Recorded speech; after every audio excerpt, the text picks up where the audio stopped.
we wanted to first off recognize our sponsor, USAA. They've sponsored this series that we're doing because they recognized early on that the COVID-19 pandemic has really made some things in life that are usually hard, even more challenging.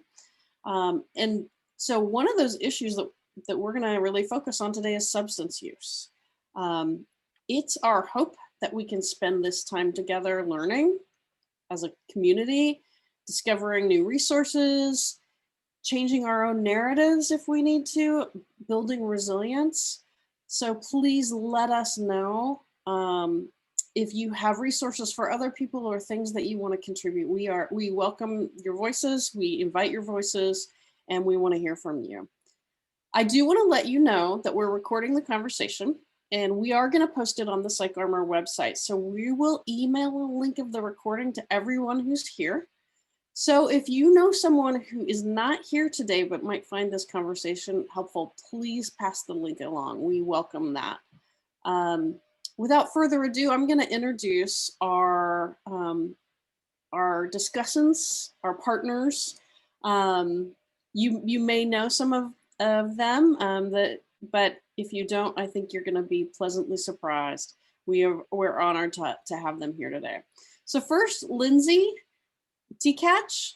Lindsay is a Pittsburgh-based mental health and brain injury advocate, and she specializes in community supports, which is one of the reasons that we have her here today. She's worked with the Independence Program at Wounded Warrior Project since 2014, and she is actually currently the deputy director of that program. So thank you, Lindsay, so much for being here with us today. We also have joining us today, Jennifer Mackinday. Jennifer may be very well known to some of you. She is an award-winning author. She's a military caregiver for her brother, James, and is the proud mother of a Marine. She was a 2014 Dole Caregiver Fellow for Indiana, and she is a national spokesperson for the Wounded Warrior Project. So I want to thank both of you so much for joining us today. As I said, we're going to be talking a little bit about substance use today, and we really want everybody to engage with us around that. So we've done some introductions. I wonder if Lindsay and Jennifer, you want to start off by just telling people a little bit about your experience with caregivers, with being a caregiver, with caregiving, and then we'll let you take it from there. I'll be watching the chat with some of my colleagues, and we're going to try to keep people engaged. But feel free to take over, and I'm going to take a step back, and we can start the conversation. Thank you, Carrie, for that introduction. And as she said, I'm Lindsay, and thank you all for sharing your time. I know how precious time is now more than ever. To give a little bit more background about kind of my professional career, for all of my career, I've worked in community-based services. And whether I've built the program or just worked along in it, our goal, no matter what, is to help break down barriers so that our families that we work with can be successful in the community. And those barriers have been their disability, or maybe their finances, or substance abuse. And what I've learned over the years is that no one is immune to the trials and tribulations of life, and that there are so many resources and supports out there that none of us should ever have to go through anything alone. And I also help care a little bit for some family members of my own. But the caregiver here, Jen, who I'm going to kind of pass it over to, my colleague, my friend, I know that she also has her caregiving journey that she wants to share as well. Thanks, Lindsay, and thanks everybody for being here. I know that you probably got up early this morning, and for the caregivers here, you took care of your care recipient, maybe took care of your kids, took care of your pets, took care of the house, probably did some work in between, and you've taken the time tonight to join us. And so I really appreciate you being here. As Lindsay said, I'm a caregiver myself for my younger brother, James, who was wounded in Iraq over 16 years ago. It's hard to believe it's been that long ago. But I often forget that before I became my brother's caregiver, I actually was a caregiver for my grandmother in the last years of her life when she developed dementia. And I did not call myself a caregiver at the time. I'm sure some of you, maybe in the beginning, you didn't see yourself as the caregiver. I always saw that as somebody, a healthcare professional, somebody who got paid. And I just did it because it was family.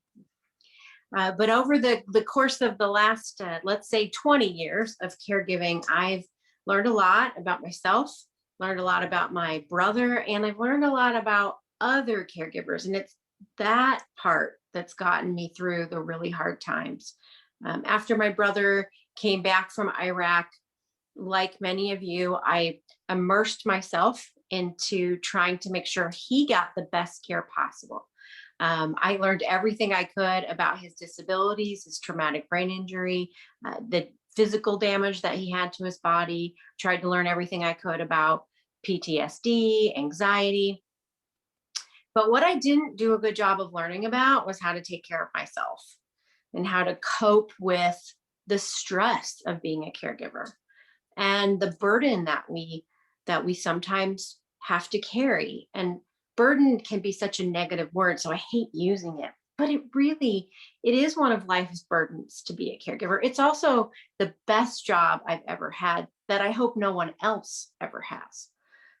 After years of really kind of silently struggling on my own without asking for help, without accepting help when it was offered, I actually experienced a really dark place. I had thoughts of suicide and began doubting if I was even the right person to be a caregiver for my brother, if he was better off because I was caring for him. Now, thankfully, another veteran intervened on my behalf. He recognized what I had been going through and got me connected to support and help, acute help the night that I experienced the darkest thoughts, and then long-term help through Wounded Warrior Project, who set me up with all kinds of trials and errors to find the coping tactics that would work for me. And that's what I hope we can share with you tonight, are some of those coping tactics, some resources as well, if you are in a place where substance use has an inappropriate seat at your table. Yeah. And, Jen, you said something there about, not taking care of yourself. And, through the independence program, the program that I currently work in, the warriors that are enrolled in that program are those with severe catastrophic injuries. And so I've had the honor to work alongside some of these families. And what I know and what I see with them is that, burnout and increased isolation and loneliness are things that our caregivers are at such an increased risk for in general, when you're caring for a loved one. But we would be remiss if we didn't bring up what the past year has done, not just to the general public, but to caring for a loved one during a pandemic. I mean, I don't know about you all, but it has turned our lives upside down. It um blew up my any natural village of support that you have, counting on loved ones or neighbors or friends was not an option. I could tell you in the independence program, and Jen, you know this, we had 1/3 of our families whose in-home supports just abruptly stopped. And we're scrambling to figure that out. And it just, you add the increased stress of, I got to find PPE, I got to find toilet paper, supplies. It's difficult to get my brother an appointment or medications on a normal day. Now trying to navigate getting this stuff during the pandemic, and will they even see him? They're telling me I can't go in. Like, how does that work? Um, and then it took things that should not be normal and normalized them. And it felt noisy. Yeah. Everyone was talking about not being able to find PPE. But my brother had surgery on March 2nd last year, Oh, wow. and I needed alcohol to clean his surgical incision sites, and I couldn't find it anywhere. And I didn't want to say that our needs were, more important than others, but certainly I wanted to at least keep him safe from infection and from this virus that we didn't Right. really know much about. And I have to say, and I hope this resonates throughout the conversation tonight, it was other caregivers that got me through that.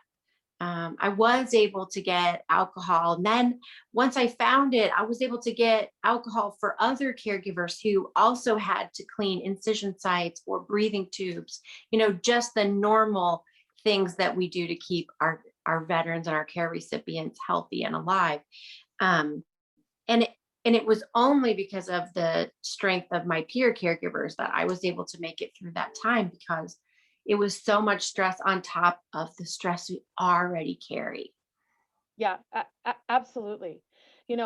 I know that some of the things that, also happened that I don't think anybody was prepared for.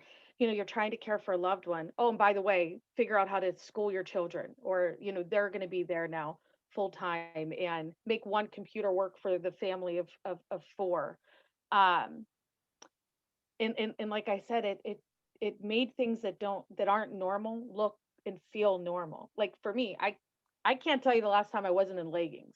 Like as I sit here and tonight, right? I don't know what I'm gonna do, and I got to put pants with buttons on again. But those types of things, you know, when you're that stressed out, you're gonna look for ways to cope, and there are healthy ways to cope, and there are unhealthy ways to cope.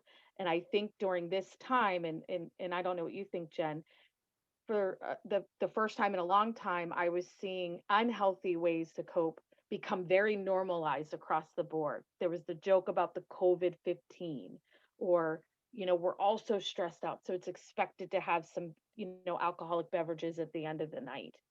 And I saw it play over even in peer groups. Let's meet for happy hour, and there's certainly nothing wrong with that.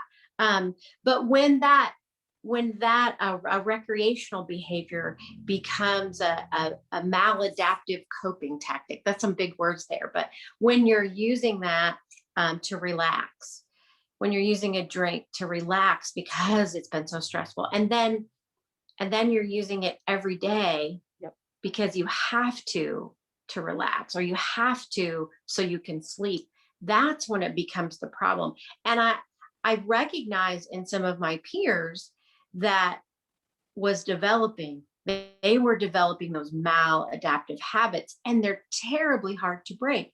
So we're not necessarily talking about alcoholism or drug abuse, but we're talking about ramping up into something that could be a real struggle and a real problem to overcome. And I'm not going to point fingers at anyone without sharing with you that there was a time in my caregiving life when I did use wine at the end of the day, or a cocktail, or a few beers to unwind.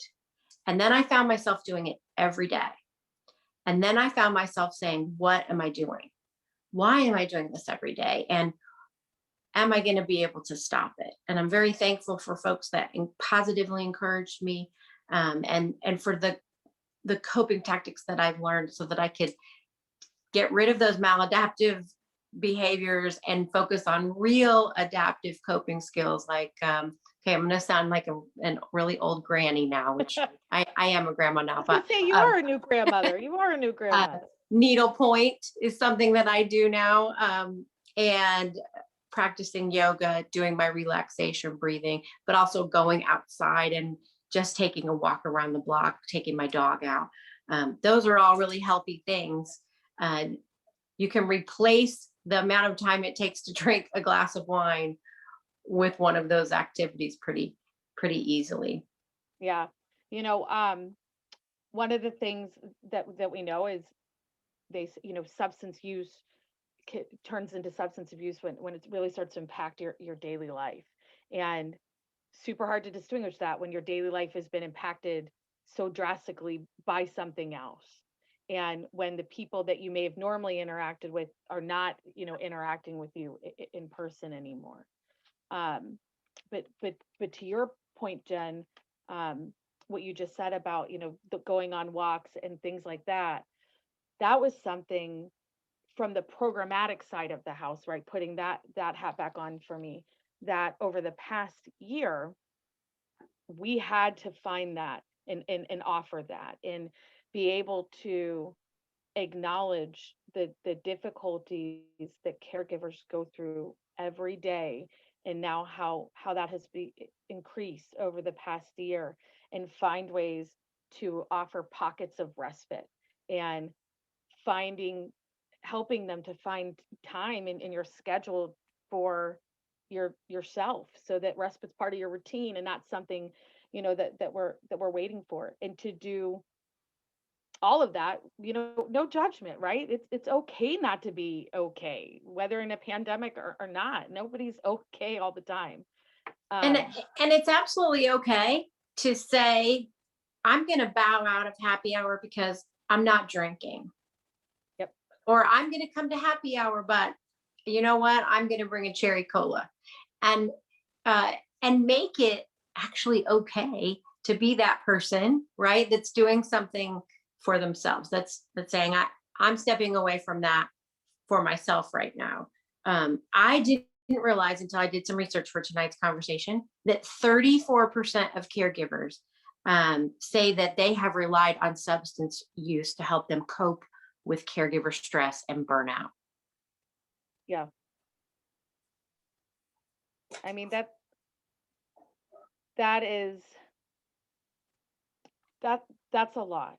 But and we've talked about this before. The good thing, especially, as we get, further and further along into 2021, is that there are so many different ways to seek help and to do it in a manner that you're comfortable with, whether it's in person or virtual or through a different provider, or at the VA, or with your doctor, or privately, or through a hotline.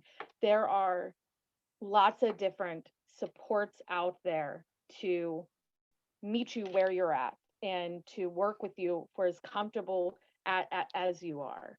But Jen, I know that this is something you've talked to me about to help me better understand the population as we started offering more programs. There's still a lot of reasons that caregivers don't want to seek support for substance abuse as well. Well, for sure. I think the number one concern for me was that I would be judged that as a bad caregiver. That potentially someone would say, well, you can't be a caregiver if you're, drinking, you're having wine every night and you're using alcohol as a coping tactic. And what I failed to realize is that there were lots of different ways that, I could ask for help. And whether it be in a peer group like the Hidden Heroes caregiver community and asking the admin to post on my behalf anonymously, or if it were calling 211 so I could see what local resources are there. I mean, there are a number of entry points, whatever you're comfortable with. And I think that's the thing that you have to ask yourself is, well, what am I comfortable doing? I want to get help, but I don't want to make myself more vulnerable than I can handle right now. Yeah, absolutely. You talked about the 211 and a couple different resources that are available, and I know for those who are alumni of Wounded Warrior Project, our family support members. We serve that post 9/11 generation, but our family support members, caregivers, they're also able to participate in some things that we have. And like we have, for example, our talk program, right? That's, that's just, it's non-clinical. It's nobody in, the medical system has to know, but somebody to to just talk to at a scheduled time once a week, and maybe set some goals. And I know like Rosalind Care Institute also has a really great program that's the same way. We also, when Warrior Project, have some connections to therapy through like Centerstone and our other partners. And we're huge fans, and we partner with Elizabeth Dole Foundation to, we helped, fund their respite program to provide a breath, during that time as well. And even just, some of the virtual programming through different organizations as well. Like I know our, even just our alumni team of doing, creative writing and things like that, those types of events, it goes a long way to just be able to engage with other folks through healthy ways. Yeah, and I think that's an important message. I see some of the folks from the American Red Cross Military and Veteran Caregiver Network are with us, and they have some great programming as well, and some safe places where you can talk about your vulnerability, talk about what you're struggling with, whether it's yourself or your veteran. I mean, we want to we don't want to just limit this to talking about what the caregiver struggle is with substance use, but there's also the possibility that another person in your home is struggling with substance use right now because of the stress, and many of us are piled on top of one another in our home, so it's more evident perhaps to us than it normally would be, and also might be a bit more awkward to talk about because we are on top of one another so much. I was thinking about how important it is, though, to find a peer. Virtually is the great way. The talk program at Wounded Warrior Project is another great way, just so that you can talk about your personal affirmations. Why am I doing this? Why am I acknowledging that substance use is a problem in my life, or it's something that I need to work on? And what are the reasons behind moving past that? And how am I going to do it? Talking through those things is so important. Or writing it down. So maybe that's writing it out in an online peer group, or joining a workshop for journaling. But it's very important for us to find outlets for those affirmations, right? It isn't just about saying, okay, I have the problem, then what are you going to do to fix it? Right. And I think a big part of that is the education aspect of it. I think that the assumption is that these things are obvious and what we see on TV or things, and it's not like that, right? I know you're a fan. I'm a big fan of NAMI, and they have, just like Psych Armor, excellent resources as far as education of what to look for if you or someone else in your house is struggling with issues like this. There are actually two really good Psych Armor courses. One is Invisible Wounds at Home. It's part of a series, and it's specifically on substance use. And then the one, Coaching a Loved One into Care. Boy, that's sure a good one to watch, maybe with your partner. And that sounds like, oh my gosh, how am I even going to bring that up? But just being vulnerable enough to say, can we sit down and do this Psych Armor course that I heard about together? You may both be having the issue. And I also want to say, suggesting those kind of tools to our peers is really important, because it's that whole asking and accepting help that caregivers are so bad at for themselves. Hey, Jen, I saw in the chat, somebody asked, can you say those courses? Yeah. One more time. The first one is part of the Invisible Wounds at Home series, and it's substance use. So if you search in Psych Armor under substance use, you'll find that one. And then the second one was Coaching a Loved One into Care. And that one's really good. It has a lot of tactics for various challenges that you may be facing with your loved one. And we'll definitely share the links in the chat so you won't miss those. Jen, I want to go back to something that you said, and I see Melissa Como in the chat. Hi, Melissa. But through MVCN, the Red Cross MVCN, I know that they have a really great peer mentorship program for for caregivers if they want to use that as well to either become a peer mentor or peer mentee, I guess, if if you will. And they also have some educational stuff that they've worked with through SAMHSA that is really important as well. And I cannot remember what SAMHSA stands for to save my life right now. So Melissa, if you could throw that in there, that'd be great. But that's It's again a part. I want everybody to know it's SAMHSA. If you need to look it up, and it stands for Substance Abuse and Mental Health Services Administration. It's part of the government, but there's some amazing resources on there, free resources, links to help you find resources that perhaps your insurance would take care of. So I would take a look at SAMHSA to find those, and make sure you have that bookmarked on your computer. I forgot to say something earlier. I was getting ready for tonight, and I was kind of looking around some of my peer groups that I participated in over the years with other caregivers. And I looked up posts that I had made back in the time when I was using alcohol as a crutch and shouldn't have been. And I found a post I wrote, and it said, paperwork, ugh, I swear it's why I wear trifocals and should invest in a winery. And I was trying to be funny, but the truth is a whole bunch of people commented on that, and no one sent me a message and said, if you're having a problem with alcohol, let's talk. Or here's a resource. If I think we're afraid to have the dialogue. And I hope tonight that maybe we take some of that, we take the veil back a little bit on that. Yeah, I agree. It's we need to be vulnerable, right? Like, even again, to go back this year, from political climate to COVID to just so many different things, it's everybody's struggling at some point. Like, it's okay to be vulnerable. It's okay to see that kind of post, right?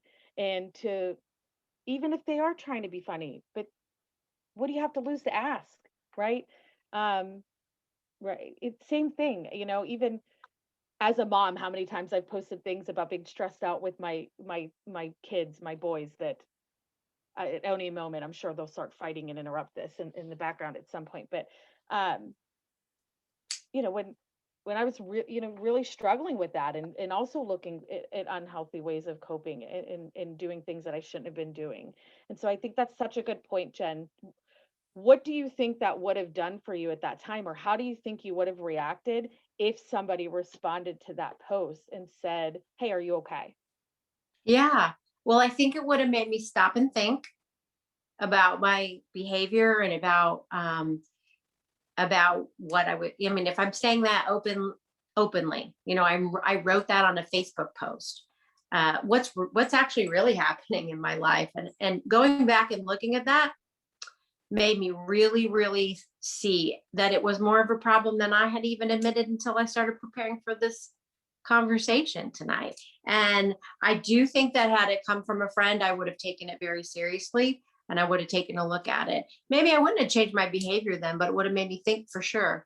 And it's really no different than asking someone if they're thinking about harming themselves. Nobody was going to make me drink more by asking me if I was drinking too much. Yeah. And I think, even like you said, if it wouldn't have changed the behavior, you would have at least known somebody cared enough to ask, and that might be somebody I can go to in the future when and if I'm ready to talk about this, that Yeah. that you have that there, that Yep. olive branch. I think that's really powerful. And I'm just reminding myself while we sit here that when I see a friend make a post like that, I'm going to send them a message. Yeah, me too. Yeah, no, absolutely. I saw somebody say me too in the chat, and I love that. Right. If Because anything, the thing is that the way we get through these hurdles, through all the hurdles. The way we get through this caregiver life is by supporting one another and by having the resources and sharing them when we see somebody in help that needs help, and by relying on organizations like Psych Armor and Wounded Warrior Project to be there for us to make sure those resources are available. I couldn't agree more. And I would say, even, for somebody like myself who is not a full-time caregiver, I'm able to help out with my sibling from, he has his own place and I have mine. But I've learned so much, not because of the schooling I went to or getting my graduate, it wasn't that. It was, I've learned so much from the families and from the caregivers in our program, from you, Jen, and other caregivers, that, they really are the most, resourceful and caring, right? No pun intended, group of individuals. And I don't know if you remember this, you talked about during COVID, you scrambling to find the alcohol that you needed for your brother. And you emailed me with those supplies to say, hey, look, Lindsay, I know there's families in your program that may need this.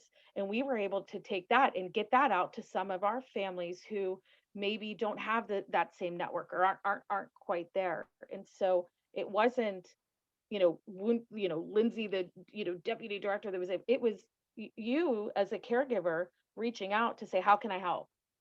And it really is. Thank you. You're welcome. Yeah. And then we were able to get more PPE and out to our families. But I think that there's so much to be said about, you're right, there's so many resources, both educational and in person and all that. But it really is building this network of support and harvesting your village and feeling vulnerable and comfortable to say, like, are you okay? Or I'm not okay. And it goes a long way, which is why I love these kinds of platforms and these things is, just seeing the chat as it's popping up of people that have been through this or can relate, or that are shooting links and stuff out to help one another. It's super powerful. And I also think that when you've gone through something like that, when you've experienced a personal struggle, and you get out on the other side, that actually you can take the bad of that and turn it into good by helping someone else who's going through it. Just like the Wounded Warrior Project logo, we've got one soldier on the bottom carrying another service member, and for a long time, my brother and I were the service member being carried, and folks like you were the people on the bottom carrying us. And now we've come so far in 16 years that I think sometimes we're the ones on the bottom. Oh yeah, absolutely. You're amazing, Jen. You've helped so many people out.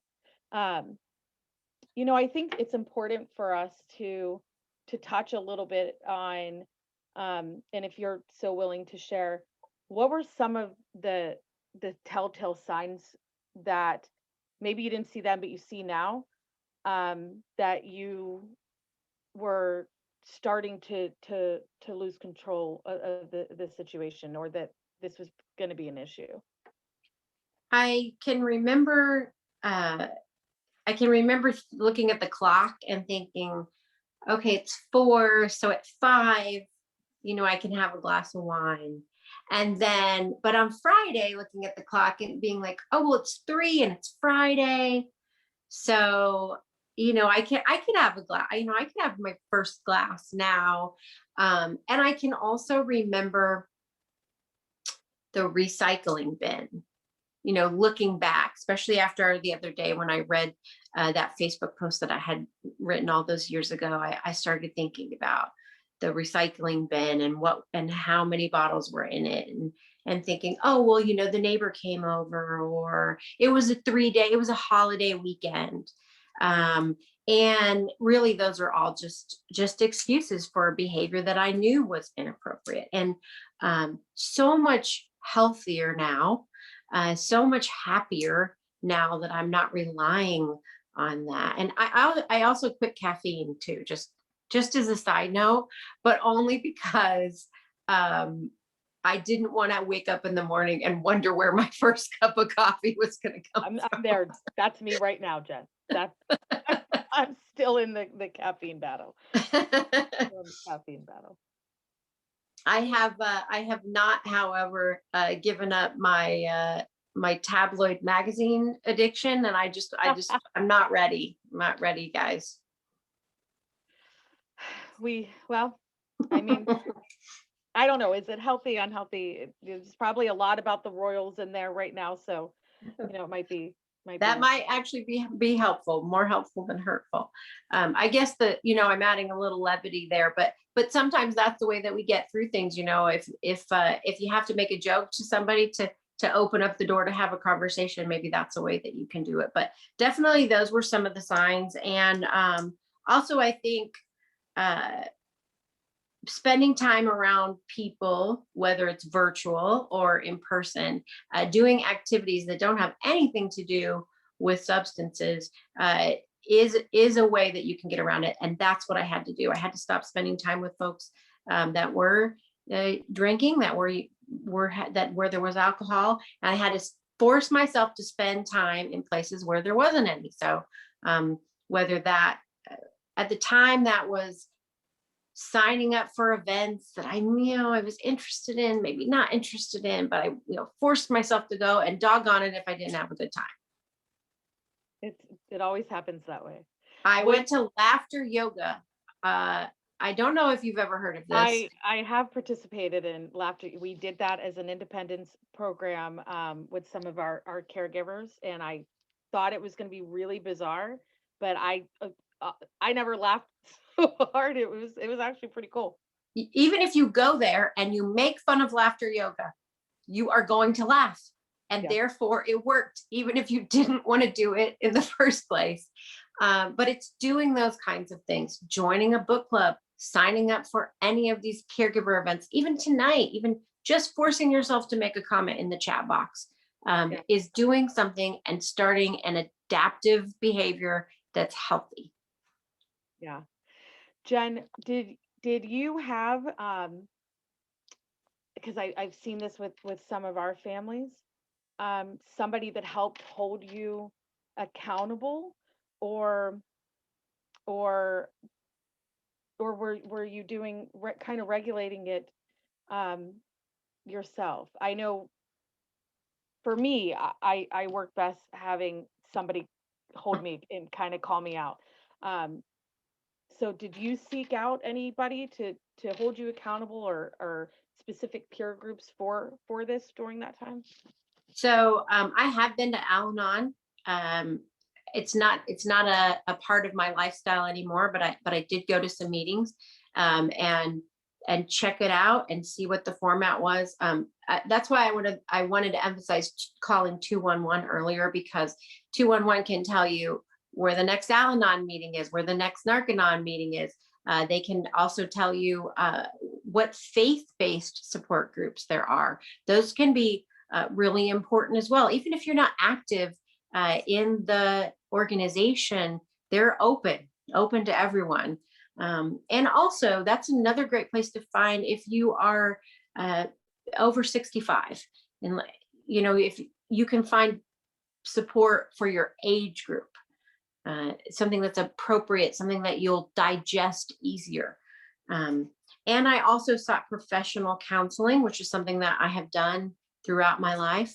I really want to emphasize that professional help is available, whether your substance use is becoming a problem, whether you're veteran or your care recipient substance use is the problem.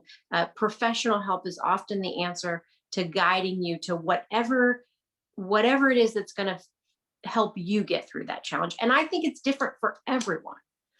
Yes. I couldn't agree. And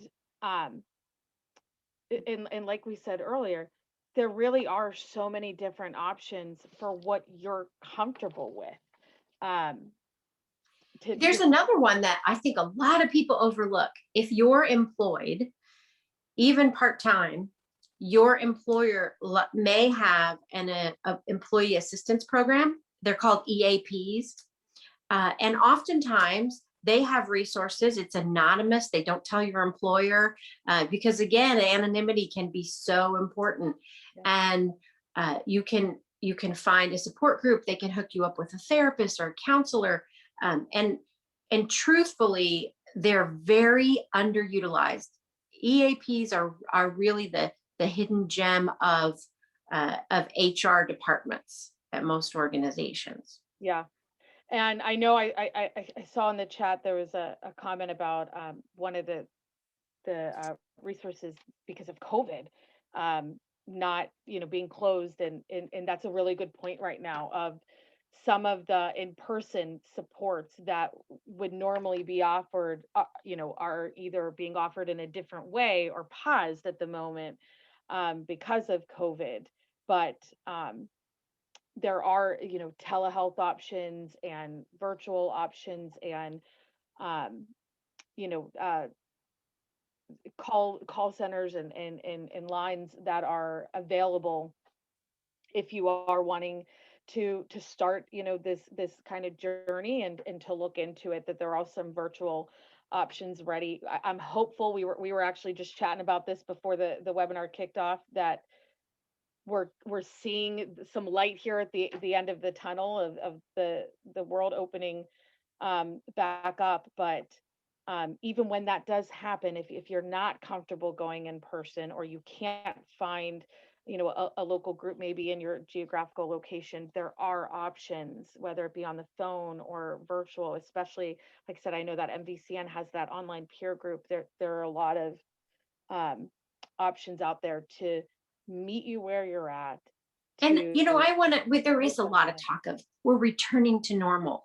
And I want us all to show ourselves a little grace and a little patience, because the truth is that for most of us, it's not going to be normal, because we're caregivers and we have care recipients that were vulnerable before, that needed our time before, and that kept us isolated before. And so that for a lot of us, life isn't going to change that much. And there may be disappointment. Our neighbors are going out again, our kids are back in school, and here we are stuck in that same caregiving lifestyle. So show yourself some grace, and definitely be patient and kind to yourself.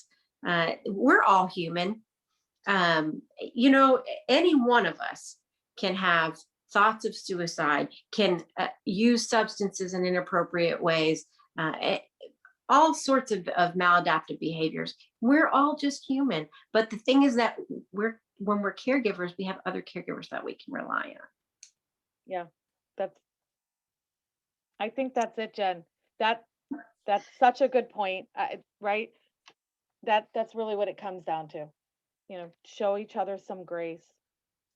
Ask somebody if they're okay, and know that you don't have to be okay all the time, and that there's help out there. And I hope that everybody was able to at least take that away tonight. Me too. Thanks for having me, and for giving me the opportunity to share my story. It's weird to talk about things that I've done in my past that I'm definitely not proud of, but hopefully better for it. And I hope everybody here knows that there are other caregivers out there who've walked in your shoes and are there to help you when you struggle. So thanks so much. Yeah, thank you. Absolutely, Jen. Lyndsay and Jennifer, both of you, thank you for being here. I learned a lot tonight. This has been a wonderful experience. I saw lots and lots of people communicating on the chat, which is really, really what we wanted. So really appreciate your participation and your vulnerability. It's really important that we're able to tell our stories in safe places so that other people can learn and grow and support us. So thank you. For those of you who are on with us, if you have any questions, you can email us at support@psycharmor.org. We also have a chat line at psycharmor.org. And so we are happy to answer questions. We're happy to pass you to referral sources. We're happy to get you resources if you need them. So please don't hesitate to let us know. We're also going to send a brief survey out in a email following up, and we would love to hear a little bit of your feedback on how this was, how we can make it better. We will also be sending those comments to Lyndsay and Jennifer, and I suspect there will be lots of positive things for both of you to read. This was just fantastic. We have another Conversations with Caregivers webinar on March 25th, same time, 7 p.m. Eastern, and we'll be talking about financial wellness. So we invite all of you to join us. Thank you again so much, and we look forward to hearing from all of you and keeping the conversation going. Again, thank you, Lyndsay, and thank you, Jennifer. Everybody have a fantastic rest of your evening. Really, thank you so much for having us, and for those that shared their time. I'm just so grateful for everybody. Thank you.